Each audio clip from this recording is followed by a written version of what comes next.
Professor doctor बी.एम. शर्मा जी, जो Shahariya college Kaladera के पूर्व छात्र रहे हैं। आपने 1971 में यहाँ से बीए की उपाधि ली और उसके बाद में आप उच्च अध्ययन के लिए राजस्थान विश्वविद्यालय चले गए। हमारे लिए बहुत एक गौरव का क्षण है कि आप इस महाविद्यालय के पूर्व छात्र रहे हैं। आपने यहाँ से अपने व्यक्तित्व का विकास किया, बहुत सी चीज़ें यहाँ सीखी और उसको अन्य तरफ देश सेवा में और समाज सेवा में आपने बखूबी निभाया। आज आप हमें बताएंगे कि उस समय उन परिस्थितियों में महाविद्यालय की क्या स्थिति थी और किस प्रकार से हम अध्ययन करते थे और हम अब इसके लिए क्या कर सकते हैं, इसके ऊपर हम विस्तार से चर्चा करेंगे। प्रोफेसर डॉक्टर बी.एम. शर्मा जी। ग्रामीण क्षेत्र के बच्चे पढ़ रहे हैं, क्या कर सकते हैं वहाँ पर? हम रियली दिल्ली बेस पे सोच रहे हैं, हमारी पूरी टीम है। एक तो आपस में टीचर्स आपस में बैठ के एक मीटिंग करो जी कि भाई हमको इस कॉलेज को किस तरह से एक आदर्श कॉलेज बनाए, जी सर। और ऐसे फिर स्टूडेंट से बात करो कि हम ये चाहते हैं कि ये कॉलेज स्टेट का नहीं पूरे देश का एक आदर्श कॉलेज बने। तो हम दोनों मिलके टीचर्स एंड स्टूडेंट्स दोनों में एक रैपो हो और आपको कहीं कोचिंग में जाने की जरूरत नहीं, हम आपको बेस्ट अपनी तरफ से प्रोवाइड करने की कोशिश करेंगे। तो आप पढ़ो, हम आपको पढ़ाएंगे और एक सोसाइटी के साथ एक रैपो करो जी सर।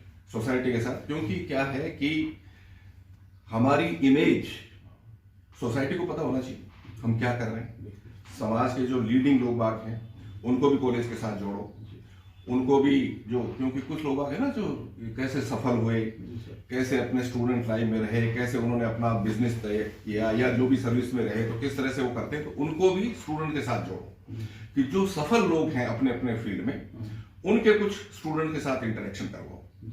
और सबसे बड़ी बात तो दो ही है, आपका टीचर और स्टूडेंट, उनके बीच में एक अच्छा सा रेपो डेवलप करा के और आप भी आपस में तय करके हम कम वोट में हम यहाँ बच्चों को जितना अच्छा हो सकता है तैयार करके पढ़ाएंगे और बच्चों को भी कहो कि आप जब हम आपके साथ मेहनत करने को तैयार हैं तो आप भी हमारे साथ, क्योंकि दोनों के बीच में एक अंडरस्टैंडिंग होनी चाहिए।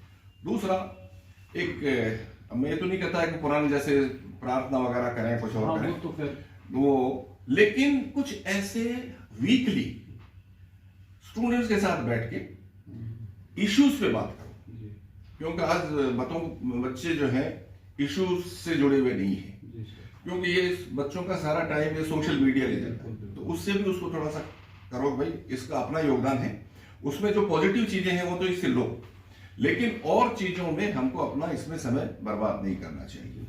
तो जैसे चैनल्स हैं, चैनल्स में जैसे ज्योग्राफिकल वगैरह हैं और हैं आपकी डिस्कवरी वगैरह है जो एजुकेटिव है, उनको तो देखो। ऐसे इसमें जो हेल्प जैसे गूगल और ये है आपकी विकिपीडिया वगैरह, उनसे जो चीजें पॉजिटिव हो सकती है उन्हें, लेकिन हम वो फेसबुक में और उसमें लगे रहते हैं, तो वो भी बच्चों को एजुकेट करने की आवश्यकता है, क्योंकि बच्चे बह जाते हैं। और दूसरी चीज सर, इंफॉर्मेशन इतनी आती है और वो सही और अच्छी का बुरी का बहाने नहीं होता उनको, और वो उसमें बहते जाते हैं। तो वहां पर इसलिए विवेक, एक पर्सनल रैपो बच्चों के साथ डालना और थोड़े थोड़े दिन से बच्चों को बिठा के, कितने टीचर हैं आप लोग जो स्टाफ की मीटिंग के अलावा आपस में इनफॉर्मल बैठ के बात करते हो? हाँ सर, कुछ अब नए और हम आपस में जैसे मान लो ज्योग्राफी में हम 6-7 है तो बातें करते हैं यार क्या बेस्ट सब्जेक्टिव है अपने अभी जैसे बीसी साहब जस्ट ज्वाइन किया ही है, तो हमने ज्योग्राफी में अब सोच रहे कि हर वीक एक सेमिनार रखेंगे जिसमें बच्चे कुछ पेपर प्रेजेंट करें, 2 मिनट का करें, 4 मिनट का करें। इसके अलावा दूसरी चीज हम ये चाह रहे हैं कि अब जैसे मान लो एक बार आपको बुला लिया, कभी फिर दूसरे आदमी को बुला लिया, तो बच्चे वही चीज जो आप बता रहे हो उस समय, मतलब आज से 40, 45, 50 साल पहले यहाँ से लोग जाके, अब आज तो इतने साधन हो गए, ठीक है वो आ रहे हैं और बच्चे कुछ ना कुछ तो सीखेंगे। तो वो सर हम एक कोशिश कर रहे हैं कि इस प्रकार से नहीं ऐसा करो। और दूसरा, अगर संभव हो तो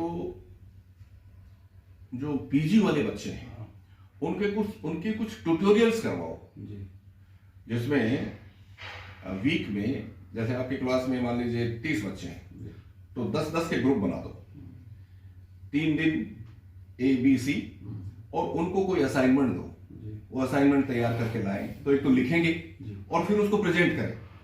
जैसे हम लोगों को यहाँ बुलवाते थे तो मतलब उससे झिझक खुलती है, वरना बच्चे इंटरव्यू में जाते हैं तो हाँ तो नहीं। सबसे बड़ी प्रॉब्लम क्या है, जैसे कि मैं यूपीएससी में देखता हूँ, जी जो राजस्थान के बच्चों की ज्यादा प्रॉब्लम है, जी यूपी बिहार में नहीं है। बिल्कुल। वहां पर बच्चे को जैसे ही पूछते हैं तो उसको रोकना पड़ता है, हाँ और हमारे राजस्थान के बच्चों को बार-बार- कुरेदना पड़ता है, बार-बार- क्लू देना पड़ता है कि इसका मतलब तुम इसको पकड़ने की कोशिश करो। जी सर। तो एक जो बच्चों में अपने आप को इफेक्टिविटी के साथ एक्सप्रेस करने की जो है ना, वो डेवलप करो बच्चों में। बोलता नहीं बच्चा था, नहीं हिंदी बोलता ना अंग्रेजी बोलता, हिंदी में बोले, हाँ हाँ, जिसमें बोले अपनी बात को स्पष्ट रूप से, कहे तो सही। हाँ, अपनी अपनी अभिव्यक्ति को एक प्रभावी तरीके से जी सर। व्यक्त करें। तो वो नहीं, तो बच्चों को ये भी डेवलप करो। तो और यूजी में तो ठीक है, नंबर बहुत है, लेकिन जो पीजी वाले हैं उनको ये करना चाहिए। अभी सर हमें थोड़ी एनर्जी मिली है क्योंकि युवा प्रिंसिपल आए हमारे जयवार जी, और पहले भी ठीक था थोड़ा सा, लेकिन पहले मौर्य जी थे, उससे पहले कुछ, अभी ये बार बार एक तो फेरबदल में गड़बड़ियां हो जाती है। ये जैसे मान लो एक बार फिक्स कर देना आदमी को कि चलो 3 साल भैया आपको क्या करना है, तो वो अपना एक पूरा माइंडसेट करे कि यस ये मेरी प्लानिंग है। तो अब इन लोगों ने थोड़ा कहा है, तो हम भी थोड़े से युवा हैं, अभी काफी नई पीएससी के भी आए हैं बच्चे, नहीं करना तो चाहिए। वो अब हम कोशिश कर रहे हैं और चिंतन भी करते हैं कि यार क्या कर सकते हैं।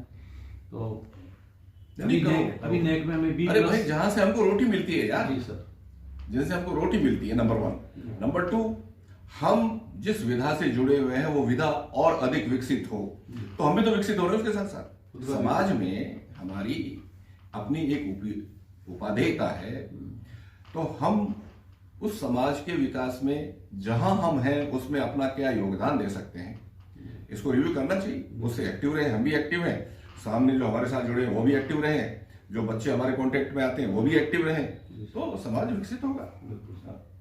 और उसी से समाज में आपकी उपयोगिता बढ़ेगी।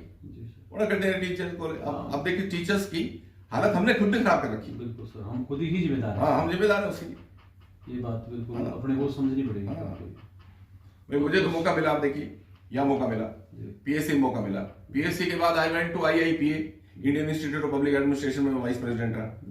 तो मतलब एक्टिव रहेंगे तो जुड़ेंगे कहीं ना कहीं। तो सर हमें तो खुद को इतना गर्व होता है कि आप कालरा कॉलेज के एलुमनी रहे हैं, पूर्व छात्र रहे हैं।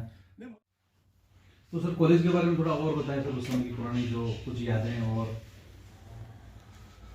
देखिए सबसे पहला तो ये कि उस जमाने का ये अपने आप में बहुत अच्छा गवर्नमेंट कॉलेज था, बहुत अच्छे टीचर्स थे, स्टूडेंट्स बहुत ही सिंसियरली जो पढ़ते थे।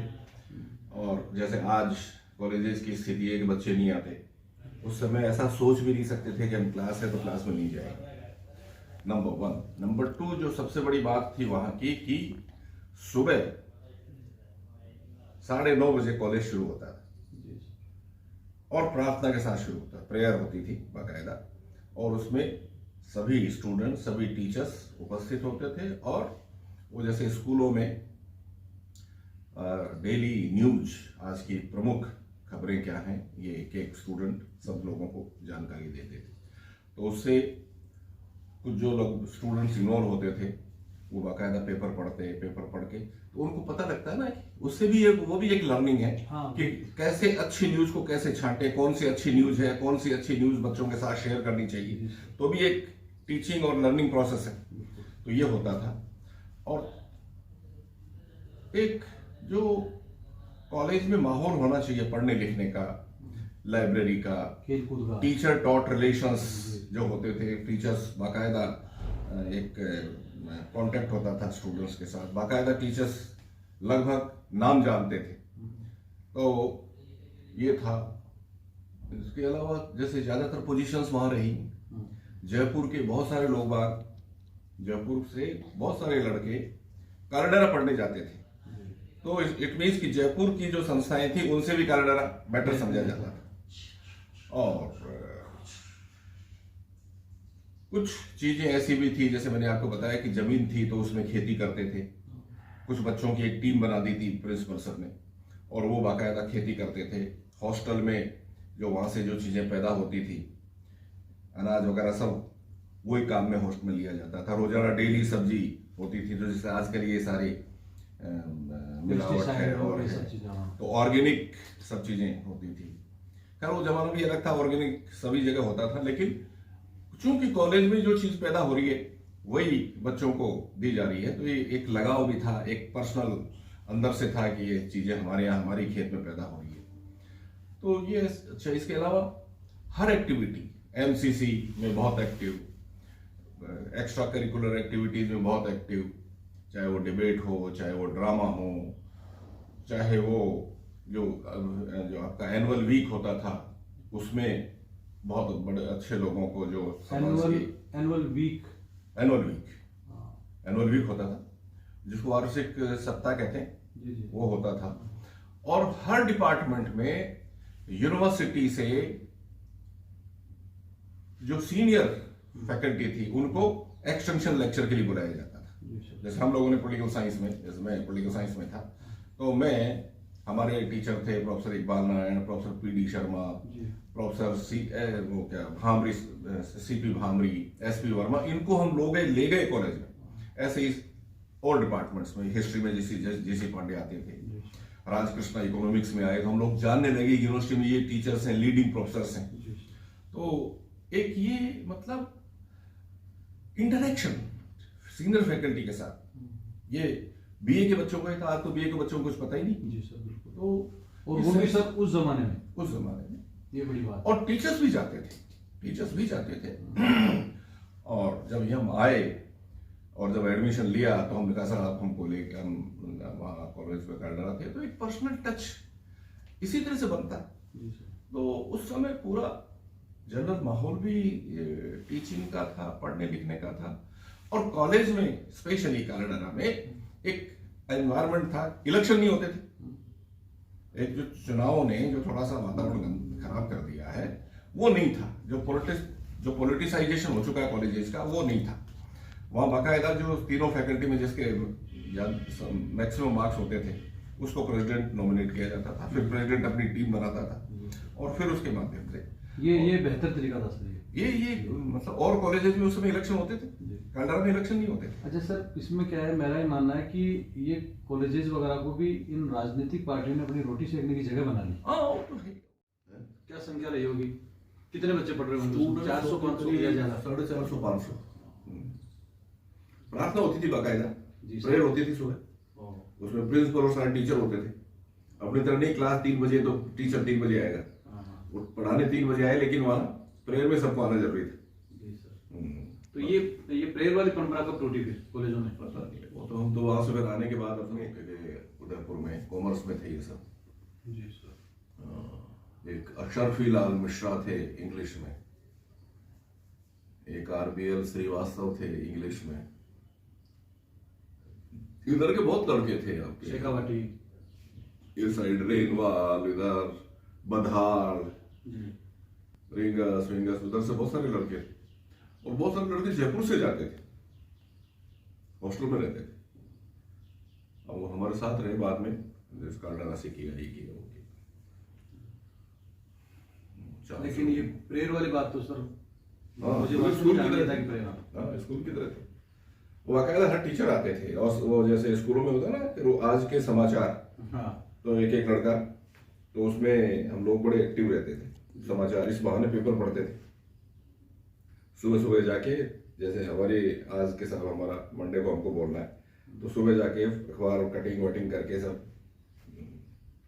सर कोशिश कर रहे हैं इस समय, जैसे पहले तो 6000 बच्चे थे, अब थोड़ा सा क्योंकि आसपास में काफी सारे कॉलेज हो गए तो बच्चे कम हो रहे हैं। अब 4500 बच्चे हैं और 3 पीजी हो गया ना, पीजी हो गया सर। ज्योग्राफी में पीजी है, पॉलिटिकल साइंस में पीजी हो गया, अब रिसर्च सेक्शन भी खुल गया, और केमिस्ट्री में हो गया पीजी, कॉमर्स में तीनों में पीजी है। तो होना तो ज़्यादा चाहिए और भी, लेकिन फिर भी ठीक है।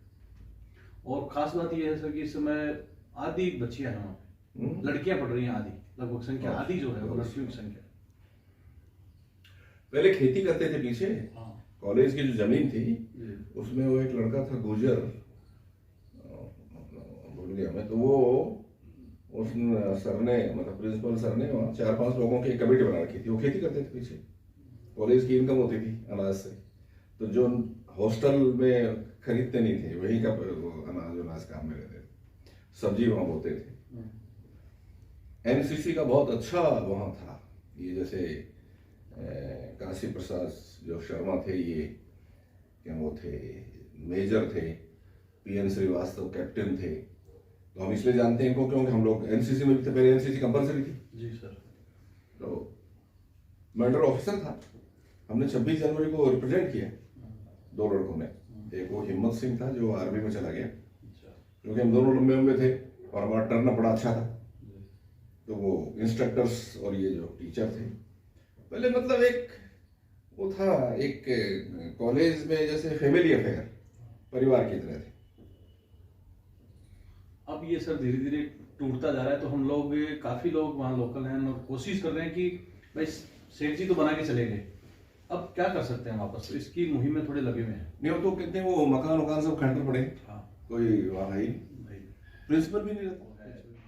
जो प्रिंसिपल का पैसे पहले जो क्वार्टर होता था उसको ठीक करा के इसको बनाएंगे। चलो अच्छी बात। बाकी जमीन तो खूब सारी गई है, वो जमीन है, उसके अलावा 45 बीघा पक्की जमीन ये रिको के पास आ गई। तो बाकी बच्चे वही ग्रामीण क्षेत्र से हैं, अब कुछ ना कुछ नया सर जैसे आ रहा है। स्कूल भी चल रही है, स्कूल बंद हो गई सर। स्कूल बंद हो गई और फिर उसके बाद वो जहाँ भी जाना चाहे जाए। जी सर। तो एक माहौल बने, टीचर्स और स्टूडेंट के बीच में एक माहौल बने, बसेस का जो नहीं होना चाहिए था, क्योंकि कम जब साउथ में नहीं है, अभी भी इलेक्शन नहीं होते, तो इलेक्शन से थोड़ा माहौल, अब राजनीतिक शिक्षा आपको मिलती है, डेमोक्रेटिक प्रोसेस, लेकिन उससे क्या है कि वो ये तो एक प्लस है, अगर ये हो तो ठीक है, लेकिन उसका फिर दुरुपयोग होता है, बच्चे फिर कॉलेज में माहौल बिगाड़ते हैं। या फिर सर इसमें कुछ सुधार हो, जैसे मान लो कि बच्चों में पहले डिबेट हो 1 वीक तक कि कौन क्या क्या करेगा, कौन निकल के आ रहा है, इस तरह से कुछ अलग सुधार हो ना, तब कुछ बातें छटके आए। अब बात ये ना कि इन सब चीजों को फिर ठीक से मॉनिटर करना पड़ेगा। एक्चुअली क्या हुआ कि ये दोनों तरफ से डिक्लाइन हुआ, फैकल्टी की तरफ से भी डिक्लाइन हुआ, फैकल्टी ने इंटरेस्ट लेना बंद कर दिया। अब जैसे कालेडरा में है आज कि वहाँ ऑन द स्पॉट टीचर होता है तो फर्क पड़ता है, फैकल्टी ऑन द स्पॉट हो तो स्टूडेंट्स के लिए अवेलेबल हो। अब ये क्योंकि समय की धारा है, अदरवाइज कोई कॉलेज कोई यूनिवर्सिटी ये इसमें कैसे हो सकता है कि टीचर क्लास में नहीं आता, स्टूडेंट क्लास में नहीं आता।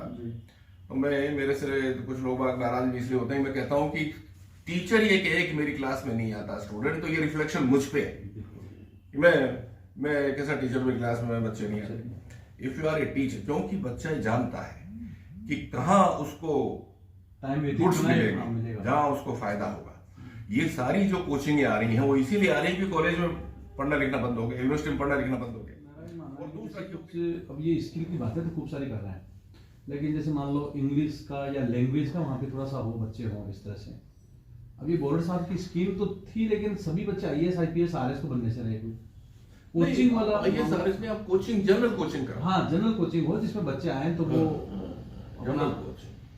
जैसे मैंने उनको 1100 लेक्चर दिए थे भाई, वो तो पता नहीं क्या किया उन्होंने। गहलोत जी ने, मतलब हमने क्या करा था कि वो ऑनलाइन जब हुआ तो हमने करीब 1100-1200 लेक्चर, मैंने मेरी जो पुरानी टीम थी, JC जौहरी, PD शर्मा, ये सब करीब 48, उनसे मैंने कहा यार अपने को कुछ समाज के लिए करना चाहिए, तो हमने लेक्चर अपलोड कर दिए थे 1100-1200 पूरा RS का सिलेबस, वो उनको दे दिया था मैंने। तो थोड़े दिन तो वो चला पता है, बाद में बंद हो गया। अब सर इसमें मेरा ये मानना है कि जैसे मान लो आजकल इतनी टेक्नोलॉजी आ गई, उसके साथ जुड़ के मान लो स्मार्ट क्लास हो गई, जो बच्चे पढ़ना चाह रहे हैं 100-150 बैठ जाएं, और वो जो आप लेक्चर्स बता रहे हो वो शुरू हो जाए, और फिर कभी क्लास जैसे मान लो हम ही हमारा बांट लें अलग क्या ज्योग्राफी में इस टॉपिक को पढ़ाएंगे, क्योंकि एक ही चीज़ से तो बच्चे भी बोर हो जाएंगे। तो मान लो 1 घंटे की क्लास में हो गई, फिर बच्चे 1 घंटे उसको 20-20 मिनट के लेक्चर डाल रखें भाई, एक साथ 20 वो, क्योंकि हम जैसे क्लास भी करते थे तो 1 घंटे जब सामने कोई है ही नहीं तो बड़ा मुश्किल होता है। 20 मिनट भी बहुत हो जाते हैं। 20-20 मिनट के हमने डाल रखे हैं, तो वो करीब 1 घंटे के बनते हैं 1100। वो जो उसका एक नाम है कुछ, राजीव गांधी या ऐसा, वो जो आप प्लेटफॉर्म बता रहे हो ना, उस पर है शायद। नहीं उसका